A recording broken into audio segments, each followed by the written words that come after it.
आप? मैं ठीक हूँ, आप सही कब सर? आज हमारे साथ मुकेश शर्मा जी हैं जो 33 साल से LIC का एजेंट हैं, एडवाइज़र हैं, और जो सीनियर एडवाइज़र होने के नाते आज आपको बेहतरीन 2023 और 24 की आपको पॉलिसियाँ बताएंगे, आपको गाइडेंस देंगे। तो सर पहली पॉलिसी कौन सी रहेगी? सर पहले मैं मुकेश शर्मा, मैं पिछले 33 साल से LIC में एक अभिकर्ता के रूप में काम कर रहा हूँ और कई पॉलिसी आई, हर साल नई नई पॉलिसी लॉन्च होती हैं।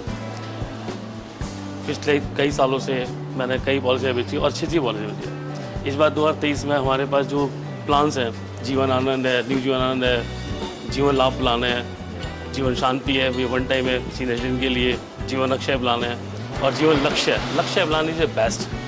लक्ष्य प्लान में उसकी बेस्ट होने का मैं इसलिए कह रहा हूँ क्योंकि उसमें जो कवरेज है, क्योंकि इंसान अपने लिए नहीं करता, अपने बच्चों के लिए करता कि भाई मैं रहूँ ना रहूँ लेकिन मेरे बच्चों को, मेरी फैमिली को मिलता रहे, जिससे कि उनकी गुजर बत्ता आराम से हो।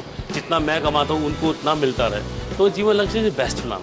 उसमें क्या होता है कि आपने एक प्लान ले लिया और खुदा ना खास्ता कुछ हो जाता आपको, तो LIC इमीडिएटली एक प्रीमियम आपको एडवांस में दे देती है सम एश्योर्ड, और उसके बाद का 10% एवरी ईयर जब तक पॉलिसी मेच्योर नहीं होती है तब तक अपनी फैमिली को गुजारे के लिए मिलता रहता है। और साथ में जब पॉलिसी टर्म मेच्योर होती है तो उसमें उसको एक लमसम अमाउंट और मिलता है। तो बेस्ट प्लान ये है।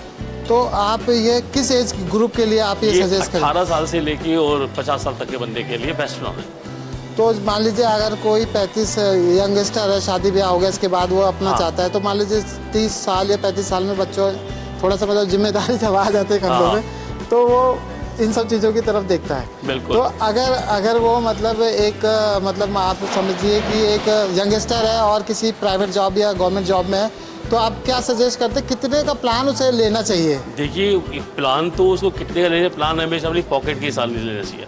वो अभी इसमें कितना कमा रहा है और आगे 20 साल में वो कितना कमाएगा उसे अलग है। बाकी जो उसकी इनकम होती है, हम इनकम का 20% उसको हम उसको दे सकते हैं और वो उतना ले भी सकता है। लेकिन घर से और खर्चे और भी होते हैं, ये नहीं कि सारा का सारा ले, लेकिन जितना वो इजीली पे कर सके हमेशा उसे वही प्लान लेना चाहिए, उतना ही लेना चाहिए जितना वो पे कर सके। ये नहीं कि अपनी जेब से ज़्यादा ले ले, क्योंकि आने वाले टाइम में खर्चे बढ़ते हैं। और ये LIC की लायबिलिटी ऐसी है कि 1 साल की नहीं है, ये लॉन्ग टर्म की है। तो लॉन्ग टर्म में अगर मैं आज 1 लाख रुपये प्रीमियम पे कर सकता हूँ तो मैं कहता हूँ कि नहीं, 1 लाख नहीं, 50,000 ले।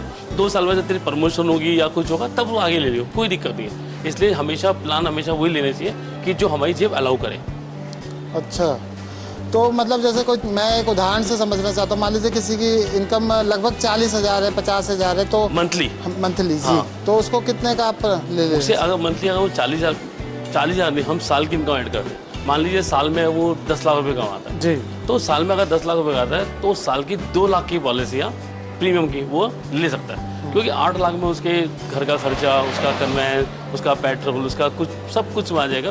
बाकी वो 2 लाख सेव कर सकता है। 2 लाख सेव करने का मतलब ये है कि उसका ATC में उसको छूट मिलेगी, दूसरा 2 लाख में उसके करीबन 50 लाख की पॉलिसी भी हो जाएगी, उसका कवरेज हो जाएगा।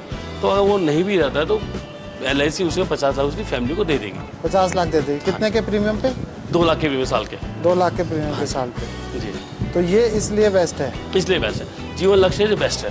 बेस्ट है। बाकी लोगों ने इसको जीवन लक्ष्य इसका वो क्या है, पॉलिसी नंबर क्या है जीवन लक्ष्य? 933 नंबर है, लेकिन कई एजेंट इसको कन्यादान के नाम से बेचते हैं, एजुकेशन चाइल्ड के नाम से बेचते हैं। नहीं, सिंपल सा है कि ये प्लान जो है जीवन लक्ष्य बेस्ट प्लान है।